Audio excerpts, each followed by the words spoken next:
Welcome to PlungeCast. How are you, everyone? And how's everybody doing today? Today, it's a beautiful day in New Zealand, Whangarei, where I'm based. And I've got with me today, I've got a friend from Brisbane, Mr. Syddall, as you like to be called. Yeah, Sizzle. That's what they all call me. Yes. We've got some interesting discussion today because this is a different to interviews we've been doing recently with other people, and mainly about people who are out there doing that, pushing their own cart as such, when it comes to Kickstarter and their comics and stuff and creating them. So I'm quite excited to have this discussion. And without further ado, please like and subscribe our page over at our PlungeCast on YouTube. We need to get the numbers up so we can get a lot more eyes on what we're doing, because I think what we're doing and what the conversations we're having is quite important for our side of the world, especially Australia, New Zealand, and Fiji, and the local islands communities, and especially the Pacific Island communities, could really do with someone promoting their work like this. And I think us discussing with them directly about what they're creating is a really cool thing to do. Right now, today, I put up a couple clips of Clarence Dast, who is a comic book creator and artist from Fiji. We did a long form with him, podcast a couple of months back.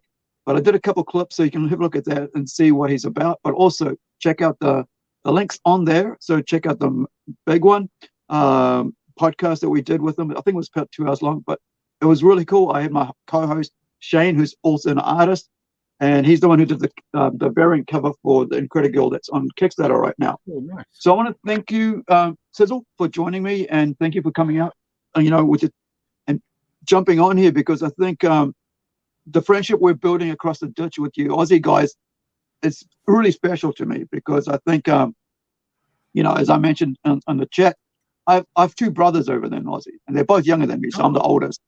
And now my sister and her family's over there visiting, so I've got two brothers with like young families. I think they've got a child each, and one's in Sydney and one's in Queensland somewhere. I'm not really sure. But, my sister's family's just sharing photos of all the beautiful places they're going. I myself went to Australia when I was a child, about 8 years old, I think it was, way back in the 80s, early 80s. And and I think that was the only time I've been to Aussie, and it was a really awesome experience. I'll have to tell you, man, it was really awesome. We got to see the War Memorial. That really stood out in my head, because I got to be next to these huge guns, right, that I'd never seen before, and it was really special. I got to stand next to a big banana, have a photo taken, and go and what they call Universal Studios now, the water world or something like that, and got to be there and stuff like that. It was just like such friendly people. That's one thing I did notice about there. It was very much like New Zealand, very friendly people. Yeah. The other really cool thing was the castle. I don't know which castle it was, but it was this huge castle. Because we went from like Queensland up to the top to Sydney and stuff like that, or down, whatever, and Brisbane and so on. And it was a real special time with the, it was just me, my sister that just went over, right? She was a little baby. She was like about 3 years old at that time, so she didn't know, much about it. But they're loving it. So I'm quite excited to talk to you about what ComX is about. So take it away. And I was just going to say, with the whole coming over to Australia when you're 8, it's funny that you say that, because I went to New Zealand when I was 8 in the early 80s. I lived in Coromandel for 2 years in the Bay of Plenty. Yeah, nice, beautiful place. Yeah, I've never been to Coromandel, but it's such a great place. Yeah, because my father's a Kiwi, so yeah, all right, that's what. Yeah. So you got two blood in your over in New Zealand. Half my family's over in New Zealand, so. Sweet. Yeah. Anyway, yeah, ComX. ComX is it's sort of like, it's become a community-run type of enterprise. I don't know what you call it. Pretty much what we do is we help and promote indie artists, indie writers, just creators is probably the best word to use. Indie comic creators. We help promote them. We help get them out there. We help build a community so they can communicate with each other.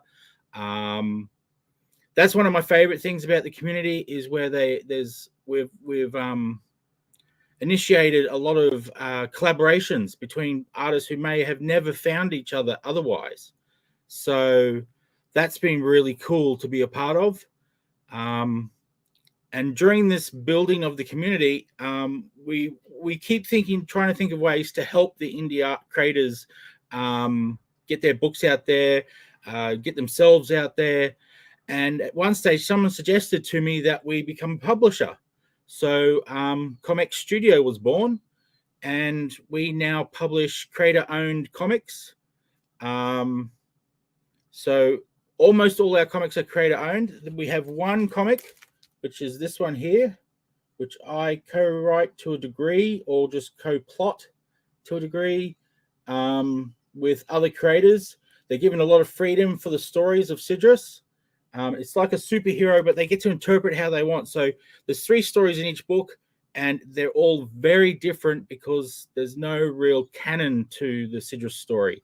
It's just they interpret it how they want to interpret it and come up with a cool story, and we put it in the book. So it's something different. It's something different. Yeah. So that's the only, but the rest are all creator owned. We have things like STELLARLANDS, which is currently in Kickstarter. And we have a whole bunch of other comics. I'll be here listening to them for a while. Oh, that's the link. Yeah, thanks for that. So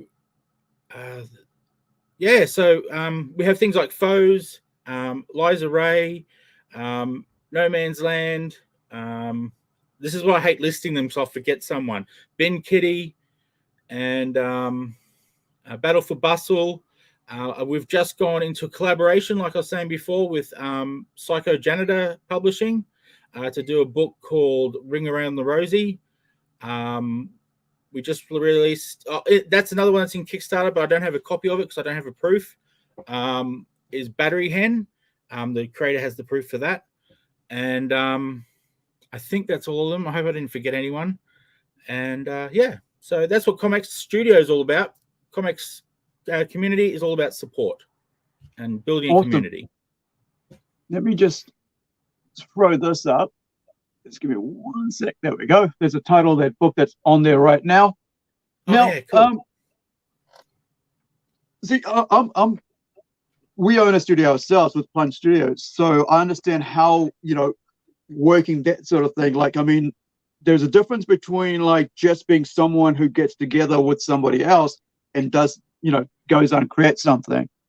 And then there is, and if you don't understand the industry well, if you don't understand the market well, or if you haven't even done a business course, right? How to manage your bills, how it works when the invoices come in, how you pay the invoices, how to keep it, open up a bank account, make sure there's someone legal, because if you're running a studio, if you're running a business, you've got to have a legal rep there somehow, at least on call, not on call. Like, I mean, like you got to, pay them every month. But actually someone you've registered with, and if you got any questions, you pay as you go, basically, when it comes to sorting it out. So that's a cheap way of doing it. And I've had to do that a couple of times, like with the contract. Now, one thing one thing that I've run in, right, with like, say, trying to get teams together. See, we get offered for our studio, we get offered artists and colorists from Rising Sun Comics, who has like about 100 on basically on tap kind of thing, because they have a lot of their work also like yourself with creator owned products and studios who come to them and just say, look after this for us and get them through the shops, because it allows, by being with that, it allows the books to go where you can't go, and I think that's the thing, that's the difference between being part of a studio, is like your books are are together with your other teammates, on their books and next to each other, because and you're trying to promote them together and on and off, and you can put the ad behind one of the other books and your ad in their book and so on, and you're sharing that sort of way, because you're working towards the same goal of being, of making a living from something that you've created. And being part of a studio it's really different than being like an individual artist, because it gives you a camaraderie. It shows you, like here's an example, right? So I can have James, who's an artist on Templeton Rise and Fall, which is sci-fi. Sorry, it's a supernatural horror comic, Angels and Demons, Soul Collectors, and all that. Now, that's cool. So I've got him on that, but I have him as an artist on Incredible for a cover, right? Oh, cool. I have him on another one, which is like The Tortoise, which is a supernatural fantasy slice of life story about two girls, right? Or young ladies. And he's still doing covers for that, 3 covers for that. Oh, cool. So, but then I got to drag him back and go back and finish the other book off, But that's it, because even though that's not his books, he's able to, we can have him work on that. So by being in a part of a studio, you're able to share the talent, and you're able to actually keep your artists working.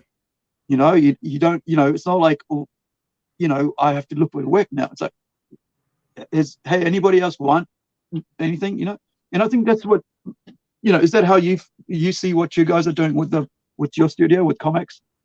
Well, that's our goal. I mean, ComX Studio is quite new, so we're still finding our feet. But yeah, there is a lot of collaboration. There is a lot of artists doing covers for each other, doing pin-ups inside the book for each other.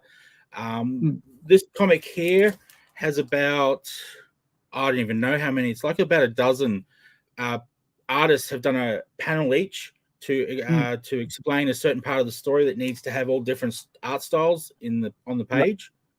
So that's really cool to watch, to be honest, how that all happens. And everyone's helping each other out. I guess as we get bigger, we'll be able to do more of what you're saying, where we can hire them to do this and do that. And I've hired all the people to do this book. Most of the other books the creator owns, so they're doing their own books. These ones are all, I've had to pay someone to write it, someone to draw it, and all that sort of stuff. So and they're all from inside the business. So that's pretty cool. Yeah. The other thing I was thinking is one of the other negative things that a lot of people don't understand about comics is you can't treat it as like your full-time work when you're starting out. And I think a lot of people, a lot of people think I'm going to do this full time, yet there's not even one project finished or something like that. And I think a lot of people, it throws them off the game, because they realize I've put all my foot forward and nothing's happened, so I might as well give up. And I think studios kind of come along and go, listen, maybe you should carry on working and do this as a part-time thing, because and at your pace, and work through it and spend time, getting your work on the little things, maybe do a pin-up with that guy, do that. But while you're working, during a tea break, right? Do something while you're working a tea break. Write out your story ideas.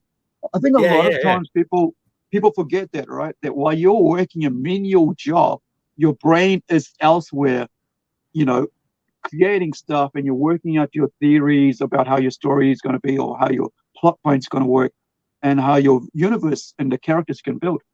And then I think they poo-poo that, I'm not, I'm an artist, I'm a creator, I should be doing this full time and putting all it. And they forget that menial labor is what lets you escape into the, to be a better creator, because you're actually experiencing stuff. And also puts food on the table, which is always a handy thing to have when you're trying to do creations. Yeah. But one of the things that I like about the studio is because you're working part doing the art, well, doing the creating of comics part time, there's a big gap between issues. Yeah. But when you're in a studio, there's other comics filling those gaps. So the studio is always known. So when your comic comes out, it doesn't matter that there's been a big gap between your last one and the other one. The studio who is pushing your comic out there is still well known because there's all these comics in between. Right. Yeah.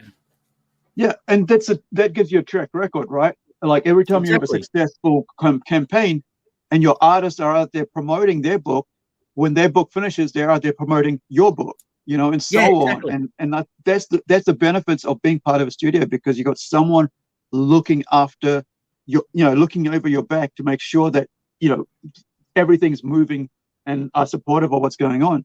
Because I think that's the benefits of being part of that sort of like a collective, as they say, you know, because that's a good word for it. You kind of and the other thing is that when you're feeling down about what you're doing, there's someone there to encourage you and say, hey, listen, it's okay, mate. Have you tried this? It's a whole team of people, it's okay to encourage you. Yeah. And that is what like really works as a studio. And I think if you look back, like when we did our Plunge Enterprises, I based it on Image Comics, you know, like Todd McFarlane. So say that. I can't just do it like, because we were doing it like, I was asked, like the way it came about was I got asked in 2018 to do a convention, right? Plunge. And so I said, okay, cool. And then when I put my head out, I got asked to do comics, because I've been part of Rising Sun for several years, but I had a head injury. You know what happens, you know, you lose your memories and stuff like that. And so because of a head injury, I forgot that I had this connection with Rising Sun from 2018. So 8 years, 2010, something like that. And I've forgotten 8 years of history with that, right? Wow. So I have like folders and files of stories for last me 20 years at least. But that's how, because I'm a prolific writer, because I went to film school. I've been writing for the last 20 odd years, but nothing was being done because I just brain had fried. So 2018, I get asked to do convention by a very, very awesome person named Henry, right? So after that, I hit Hawk from Rising Sun goes, hey, we missed you. Where have you been? You know? And so that got started. So I was like, if we're going to do this, I need to really get my A to B, right? I really need to be serious. I need to get a business plan together and what we're going to do. So I thought, okay, convention, local community needs convention, cool. Pop culture convention, yep. Studio. Well, if I got to do comics, then I got to do studio, because I want to do my own thing, right? I don't want to, like, I want to create my own little thing. I've got so much stories. I've got every genre I can think of I could possibly do. I've got it. And so and the next thing was, well, how do we promote it? Came up with Sunspot magazine, right? Decided to do a digital. We got hit by COVID, couldn't go to print, but we're going to look at coming back with that again. 64 page, 40 pages of art, you know, in full stories.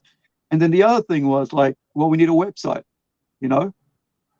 So you kind of like go all these social groups and stuff, and then you need a team. You know, you got to bring a team and people to mentor you, because you don't always have all the answers. And the thing is that a lot of things, and this is one of the things that I think artists forget, and writers and comic people, that they need to be teachable.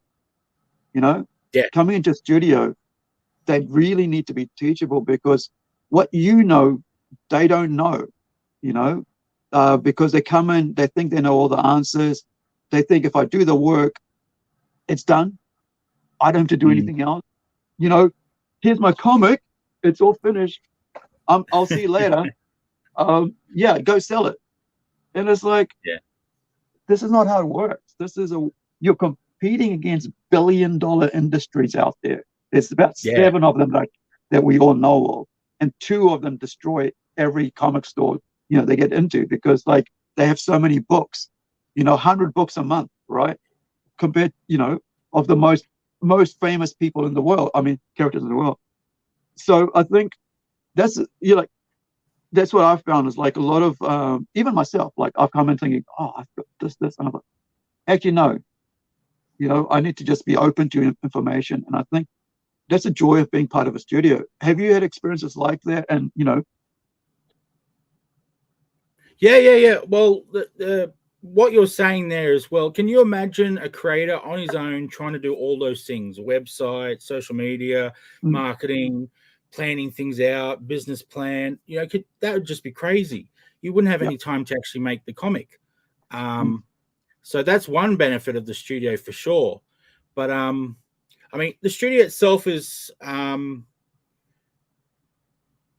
it has all that teamwork going on, sharing of information. Everyone's learning every day, talking to each other.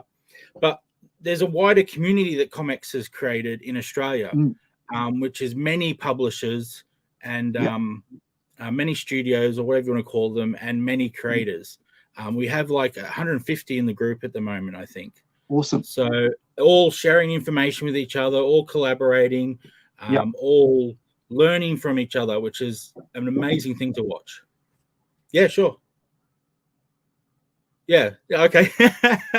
Yeah. So I was finished there, but yeah. So it's a great thing, the collaboration and learning off each other. I don't think a lot of creators really realize how valuable that is to learn off each other, because that guy next to you will know something you don't know, and you will know something he or she doesn't know.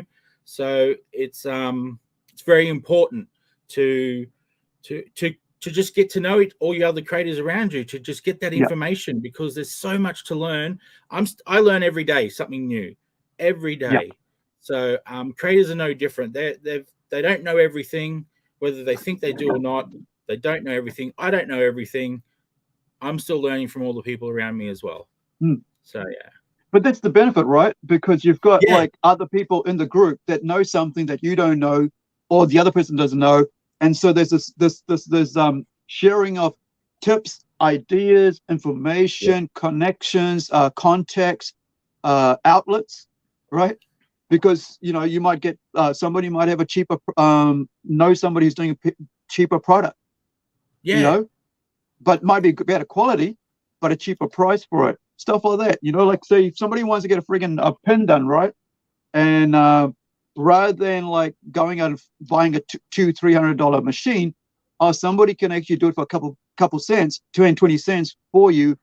So for the time being, right now, you don't have to buy a machine, right? Yeah, exactly. And this sort of like stuff that comes in here, and I think that's what I love about actual groups that because like I said, I work in group. Like I've about 15 people anytime I can call up and go, hey, what's going on? And that's the convention. That's not even the comic side of things. Oh wow. That's and awesome. So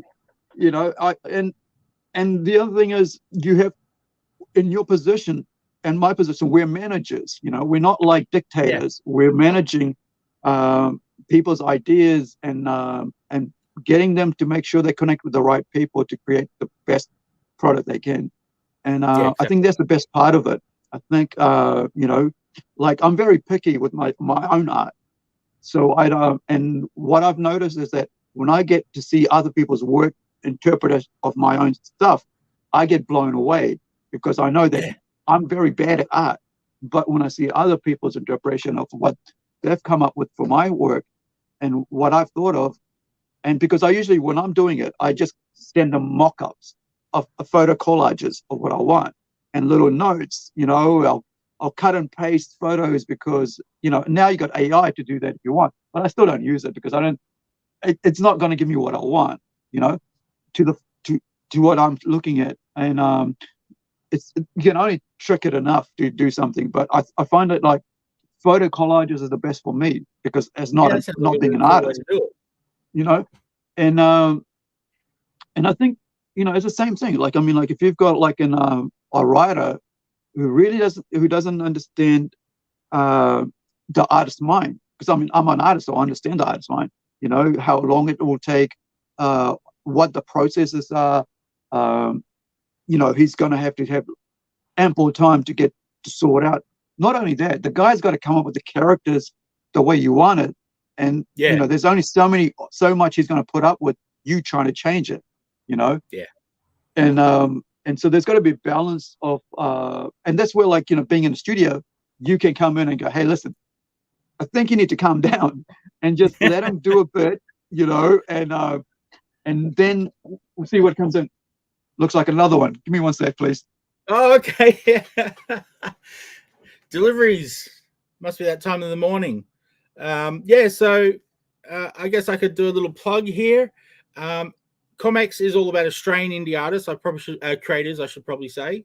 I should probably add that in there. I don't try to, because I had to put a line somewhere in the sand, because if I try to work for all creators around the world, I would just burn out.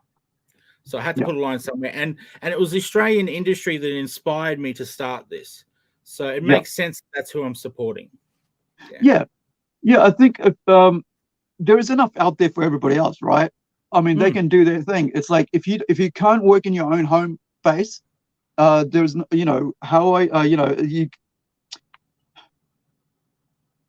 it's kind of like, if you don't have the passion for your own community, how are you people going to expect you to have passion for somebody else? And I think you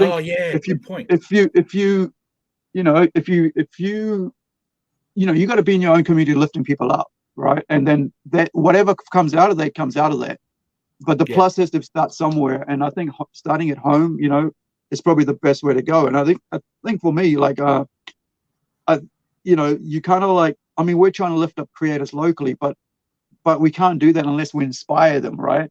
Because sometimes people are scared of the unknown, and comics is very unknown, right? People can say, it's it's such and such and such. It's not really, because when you really get down to it, most people haven't actually created comics.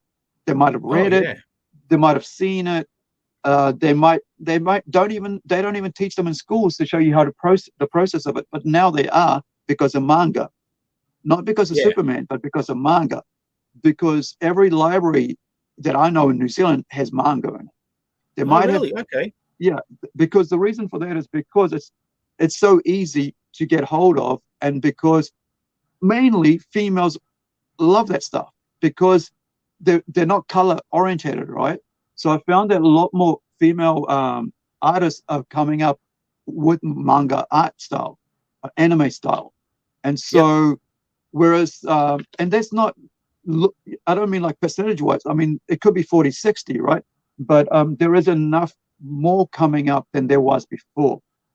So there's definitely been a change with females getting more into that sort of stuff, because anime has become so easy accessible to the last 20 years. Whereas before that, with our generation, with the Gen Xers, right, it was all about comics. It was Batman, Superman, and it was about 2080, Archie, Charlie Brown, all that stuff, but mainly superheroes. Whereas now manga has allowed people to have romance comics, romance stories, dragons and all that stuff that they, which was available, right, before the great, certification thing in America with that doctor, how comics are evil and all that thing, they shut down the grading thing, and that sort of like threw out everything that wasn't superheroes. And now, for the last, I think since the 80s, maybe mid 80s, 90s especially, it's been a change where people are like, hey, let's try some other stuff rather than just superheroes. And I think that's a good thing, Well, that's the beauty of indie. Yeah, it's just so ranged. It's just so, like, even in ComX Studio, there is a massive range between the comics. You got this superhero one, I think this, and the STELLARLANDS one, which is a sci-fi superhero one, but the rest aren't. The rest are all. There's a really violent one. There's a really like sort of clean art, humorous one. I won't go through the list, but there's a big range. There's a big range. Right, and I think that's the joy of being part of the indie community. Is that you can do whatever you want, and that's what people don't realize, is that, they say that everybody's got a story, right? but not everybody can tell it the right way, and therefore you can't market it. And at the end of the day, that's what studios do. They market your product to the right audience, and that's how you get your book to do well.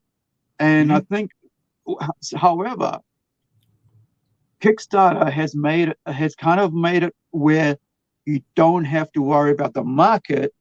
Your market is Kickstarter and everybody else around the world. It's not just that little store there, or not your mum and dad here, or your bros there. It's the entire world. And I found that, like, just looking at, I mean, I've been like, it's not, I've been watching Kickstarter and the crowdfunding site for a while, and I've been a backer as well. And but it's, you can go from like our product. I mean, our comic, right? It's only $900 at the moment, because that's what I just wanted to just see. Let's see if it works or not. Let's see if people are interested in what we're doing, because we want to do the best, but we just want to make sure that we can at least complete one project, right? And get get a feather in our cap. And but I want to see how the algorithms work. I want to see how people approach it. I want to see how people involve them with ourselves. Like, what's their connection? What will work? What doesn't work? And we've been looking for any tips we can get. Right? We've got guys like ComX, 8 years into it. We've got like the other day. Sorry, we had Anthony on 19 successful projects and so on. Wow. Campaigns. So all these things, you look at it and you go, well, I think with New Zealand, we're quite new to it, because, like I said, there isn't that many who actually are willing to go into that far out. Would they rather just go print some and then hand it, pass it around and get into little shops and all that? But because that way you've got control over it. When it's overseas and it's something like Kickstarter and stuff, and if you fail at it, you got to you got a negative against your name. And so, whereas if you just do it yourself, grab a couple, a grand or two or half, whatever, you publish a handful, you still have control. So there's no negative to it. But now Kickstarter's open up the entire, the global market of comic book readers from, say, Croatia to Fiji, right? To New Zealand, to Australia, to America, to South America. But there, it's not every area's, every place is able to financially be able to open to, I think there's like, we're not able to like get our bank account sort of sorted at the moment with, that kind of thing, or some other countries aren't. And I think that's that other fear. It's like putting people off. It's like, well, I got to be in somewhere else. I got to be in Aussie to get the bank account to make it work with Kickstarter. Have you run into that sort of problem, like with people over somewhere, other countries not able to get access to it? Oh, a lot of it's to do with, I think, local laws and so forth. It's like some countries can't get PayPal.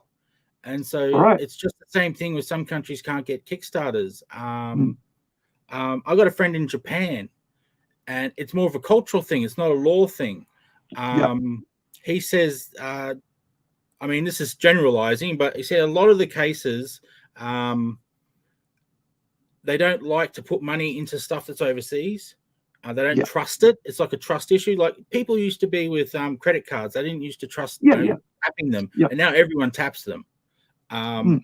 It's just one of those things that they'll slowly grow out of. But at the moment, all their crowdfunding is done locally, and very few will actually risk doing Kickstarter. But it's still legal in their country. But there are countries where sending money to certain places is just not legal. It's quite strange. I don't get it, but it's just the way those countries work. So you'll find that opening a bank account that can put the money into it is just a country thing. It's not even Kickstarter's fault half the time. It's just that country doesn't allow you to take money off this particular business for whatever reason that country's decided it. That's my understanding. I mean, I could be wrong, but that's what I've been told. Yeah, I mean, they do Stripe and PayPal, and I think you can, you got to have your own like registration, business number, and all that stuff, which we have, like because we're a business. But I think when you're an individual creator, that's a lot of hassle and get and scary, right? Because you don't know how to, especially if you don't know that sort of stuff. Like I don't do my own my own GST, right? I don't do my accounts because it's just not my thing. And I just, I can do all a bookkeeper for that. I can invoice and all that, but I get somebody, I get my mate and I pay him to do it because that way, it's done right, and that's the thing with being a part of a studio, that there's someone who's doing it right and watching over his shoulder, making sure that people are getting paid, the bills for the printers and all that stuff. It's organized. Yeah. So how did you go about setting this up? Why did you get into it? Well, I know you mentioned a little bit earlier on, but yeah, the full story. Yeah. Well, the beauty of it is I've been a freelancer or a trader, a sole trader for about 13 years. So I learned all this stuff with my business because by trade, I'm a web developer. So I learned how to set up a business, set up business accounts, do the bookkeeping, all that sort of stuff years ago. So I just used those skills to do the same thing for ComX Studio. I registered the name. I went to the bank and set up an account under that name. I did all that sort of stuff. And that was just second nature to me. I'd done it before. I've actually had about 3 businesses between now when I started and at Studio. So I've done it quite a few times. Like just changing the name because my first name for my company was so bad. I won't even repeat it. It was so bad. So I changed it and I had to go through that whole process again. So, yeah. And why did I start this? That's a funny story, actually. I didn't know there was an Australian indie scene. I had no idea. I'd been collecting Marvel and DC since the 80s. I stopped in 2000. It wasn't because I had a problem with comics. It was just money. Comics, because it was very hard for me to narrow down what I wanted to collect because I wanted everything. So I just went cold turkey. I can't afford all this. I can't decide what to narrow down to. So I'll just go cold turkey. I got into comics again in the late teens, whatever you call the tens. Just a few here, mostly trades, mostly omnibuses, just to get full stories. Rather than waiting a month to get the next story and all that sort of stuff. And just to see what was going on. And I had a collection of I thought it was a large collection. I've talked to other people who have sheds full of comic books. So I went, my collection wasn't that large. And I had gaps. So I started to try to fill it. So I started contacting comic shops. This is a very long-winded story, so you can push me on if I'm going too long-winded. So I tried to look for comic shops, and it was really hard to find anything in Google that wasn't local because Google kept giving me local comic shops. It wouldn't give me stuff from all around Australia because it's like I want to contact everyone because I want to fill these gaps. So being a web designer, I made a website, and I went hardcore finding all these places and I put them onto one website so other people could use that resource. And then I found out they did events. So, that's so cool. I want to go to some of these events. So I started tabulating them as well. And it was while I was doing that I found out that indie artists would come to these events. And I'm like, indie artists? There's Australian indie artists? There's Australian comics? Are you kidding me? And I just sort of went, well, if I didn't know this and I've been collecting since the 80s, there's bound to be other people that don't realize there's this thriving industry underneath mainstream comics that sort of just, it's almost hidden if you don't go to these events and you don't know the right person because they're not advertised out in the main, in the market. There's no movies about them. There's no, and so I just went, well, who's going to do this? And I went, me, I'll do it. I'll take it upon myself. I'll start marketing it. And it started with me building a database of creators so people could find what they did and contact them if they wanted them to work for them. And it's just grown since then. That was 3 years ago I did that, and I now have a studio. Right. And I'm now publishing comics, all from that little start of going, I need to help these people get known. But that's it, eh? Like, I think people like yourself and myself, and like I was talking about Anthony the other day, and Hawk over in America, is that you kind of like we're different minded. You know, we kind of like more community orientated. We're not like it's a very different envision. Like one of my friends, like elder friend who's been an actor since the 60s, right? Is he said, you know, you're kind of like an envisioner, right? You kind of like envision something, and then you bring people together and you make it happen. And you know, because you know yourself that you can't do it on your own. So you learn the tricks and you get people together, and you know, and here you are 3 years later helping a whole lot of people with their own projects, and you know, getting the support they need, getting the answers, and you know, advice, giving, you know, all this stuff to make it easier for them, you know. And I think, you know, even if they don't know how beneficial it is, if they had to do it by themselves, they'd realize how much, you know, how hard it is to do that. And you know, even like, you know, I'm looking at it, it's just creating a comic, right? Doing the intrigue. It took me, I mean, we've tried to do it for 16 years, done 2 web comics, but like this one that we got on there is with a whole new artist, but that took a year, right? Working on and off, getting it all together, pushing it all together, took a year. And that's very time consuming for, you know, for anybody to get a book together. And but that's because but the point is, like, once that world has been built up, it's easier for the artist to start now. I notice now that I get like a page every couple of days. I mean, every week almost. And so, whereas before it was taking longer. And that's because the artist has now gotten used to the rhythm of the story. He's gotten used to doing the characters and really worked out all the different 3D, you know, different ways of looking at the character, because I'm just looking at it flat, right? But he's looking at it in 3D and seeing how it works on the page. And they, you know, and the artist knows exactly what the page is going to look like, because that's his, you know, that's his skill. And I think a lot of times writers kind of have to figure out a way to work with artists at their strengths. And I think that's where studios come in. And like, I mean, when I decided to do, you know, this comic, I thought, all right, let's see who I can have a look at, whose artwork would work with mine.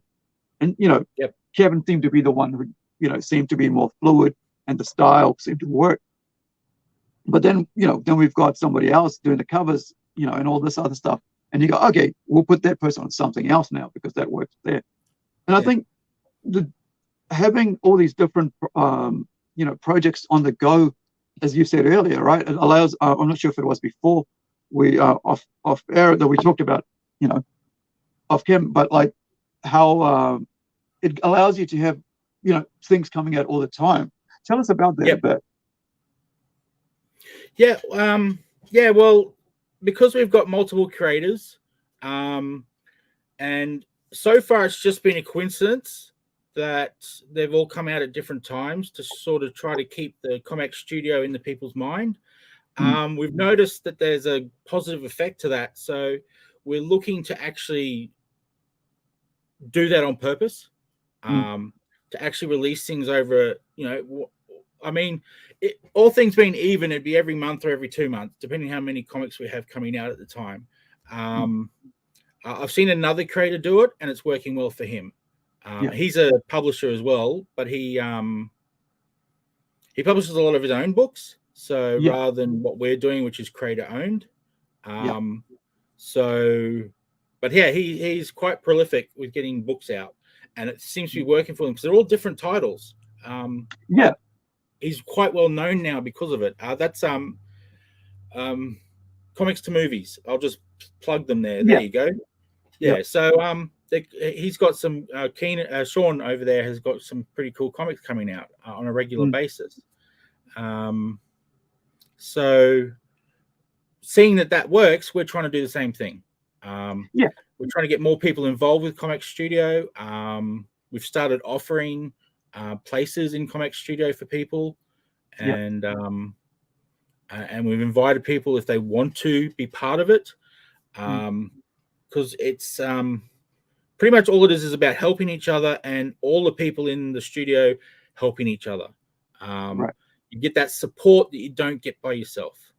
That's the main strength of ComX Studio, and also the fact that I do all the boring bits to the side, so as the creator would call it. So yeah.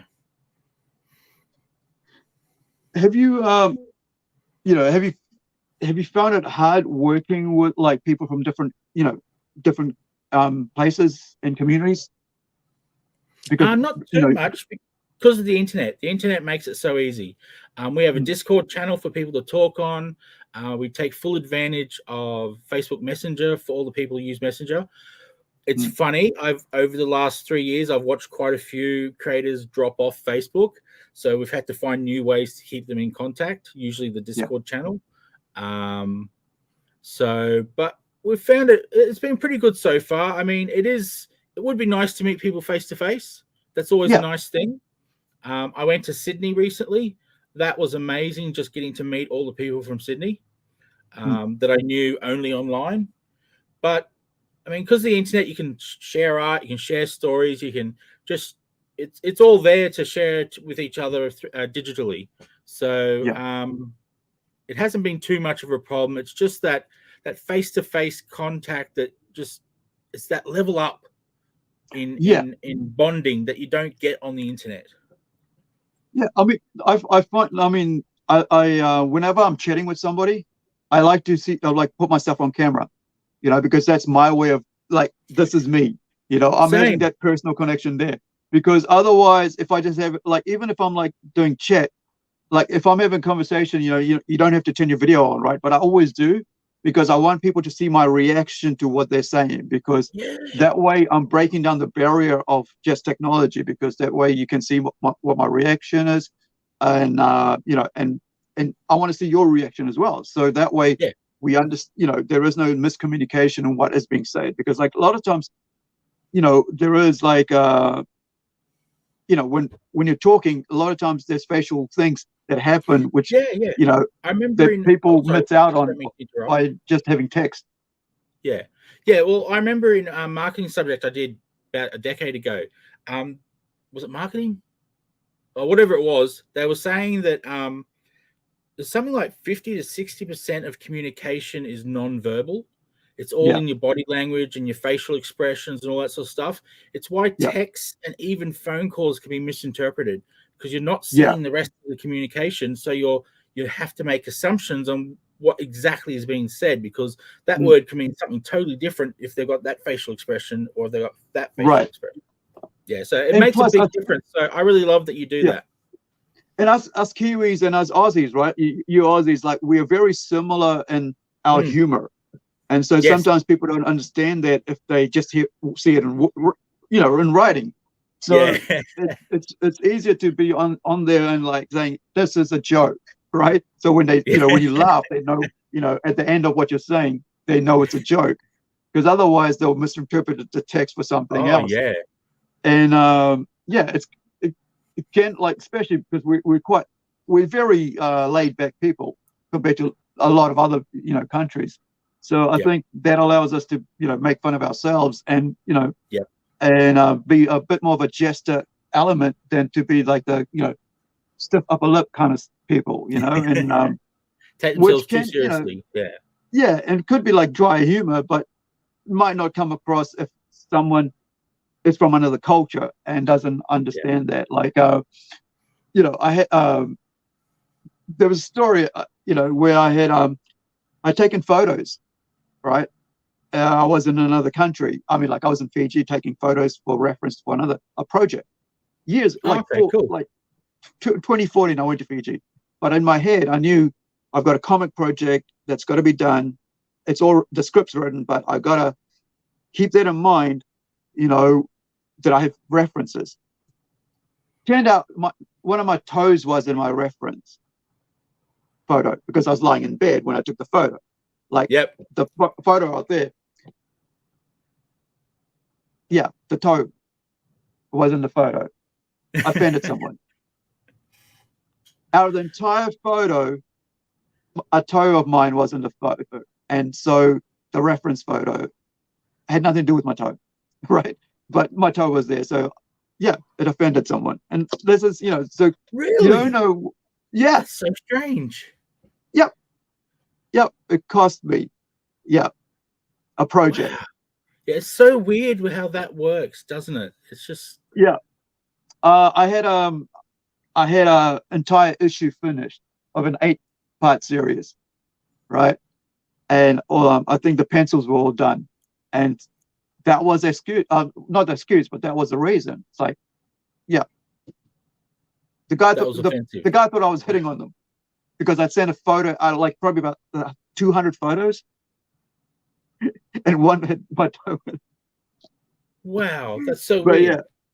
That's the thing about the culture, right? Cultures, it's so weird. That's the thing about culture is like you don't know what will offend someone. So is there anything else you want to talk about, like in finishing here? Because I think we're already at about 50 minutes, and then I'm going to give you your time to pop in and do final words. Pretty much. If you're an Australian creator, I would love you to get in contact with me.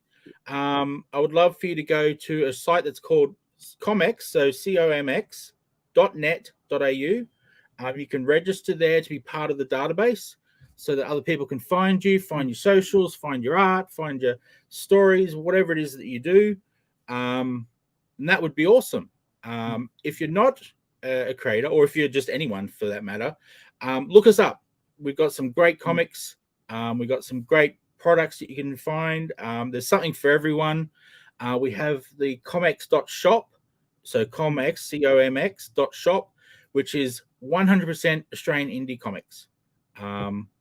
We have a flat rate for anyone in Australia. It calculates for anyone else using an app. So, buy a whole bunch of Australian comics.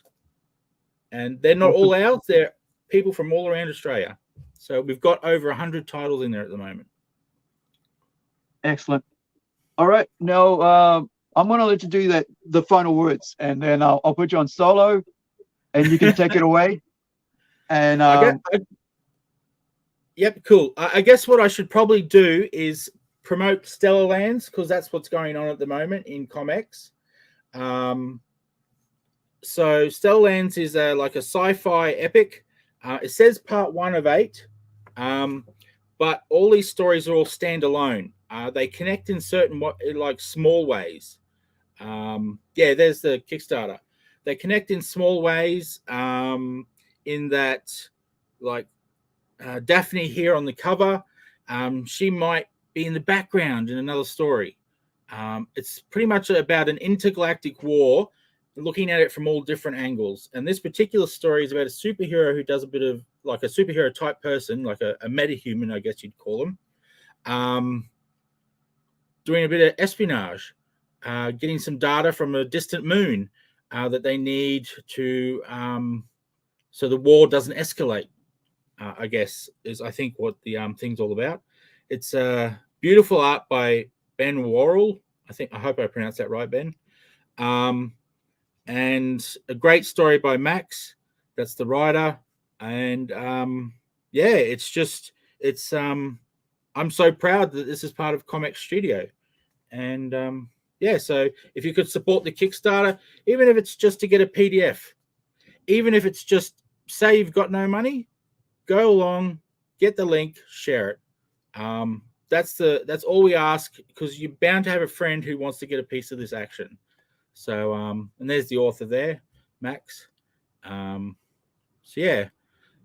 We just show the 2 main rewards. You got to go through the rewards list to get all of them. We've got a PDF pack, which is good for anyone, especially overseas, that has everything to do with ComX Studio. All the comics that we have.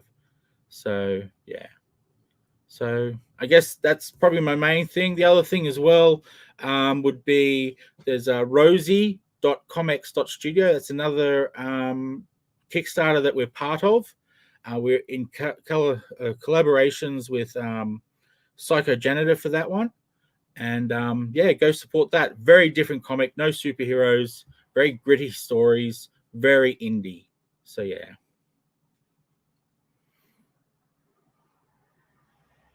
You're on mute. Aru, you're on mute. Good one there. I was clicking through here, and yeah, I thought I'll let you like have no, me not interrupting and all that. So you've already reached your goal on this. Yeah, we've reached our goal. Yep. And we're only got 58 hours to go, so which is really good, right? I mean, like, yeah. Let's see. So you're 600 over there, but I mean, the more the merrier. And so you've still got. Oh yeah, the more the merrier. The more we get to print, the more people get to see it, and get a physical copy if that's your thing. I know I'm one of those people. I don't like digital. I'm old school, Gen X, as you said. I love a physical thing in my hand. But yeah, digital, great for anyone overseas. Great for anyone who can't afford the book. Yeah. But like I said, if you can't afford to be part of this Kickstarter, please share it. There's bound to be someone who you know that is into it. Awesome. All right, guys. Thank you so much for watching. Like I said, like and subscribe. Help us out with the algorithm. And thank you, Syddall, for telling us about ComX, especially for the Aussie side of things and setting up their studio. I think it's a great thing for you guys doing that there. I'm like we're doing with the Plunge Studios here. And I think it's just great to see locals supporting locals. I think that's a great way forward, because building the community, and working together towards the same goal, taking others with you, that's something very non-corporate. It's the outsider mentality where it's not corporates, being in charge and doing that, but hopefully, the books, each one succeeds on their own merit, and and plus you're sharing and all that, and people are working together as a team, under a ComX and getting the word out. And I forgot to mention that, like, if you're a creator, you're welcome to come on here, right? If you want to promote your book, you're welcome to come on here. Check out our Facebook and YouTube channel. It's PlungeCast, one word. And just have a look. There's an email there you can send it to. The other thing is that we run 3 different podcasts. There's ones about toys, collecting, and unboxing. And the other one is PlungeX, which is for like the more mature content, because we like to inspire kids. So this one here is for all ages. Where PlungeX is for like older readers and more mature content. So it just keeps it a bit separate. That way, when we like put it out there, we know that what the kids are watching is meant for kids, and so on. And so there's no crossing of lines there. So please check out the YouTube channels and let us know if you want to, be on. So that also includes your guys as well. Your teams. Yeah, I'll encourage them for sure. Yeah, because I mean, like, we're going to be doing this all the time. So the more creatives we get on, the more fun we have, and the more promotions we'll put out, more people. And thank you, and have fun out there over in Aussie, and we'll have a nice day out. You said it was sunny, and I'm going to be out. Oh yeah, it's a beautiful sunny day here as well. So it looks like it's going to be a wonderful day for both of us. So thank you again, my mate, and catch you, everybody else. Ka kite ano. We'll see you next time. Wherever you are, be well, be safe, and we'll see you in the next couple of days. Sweet.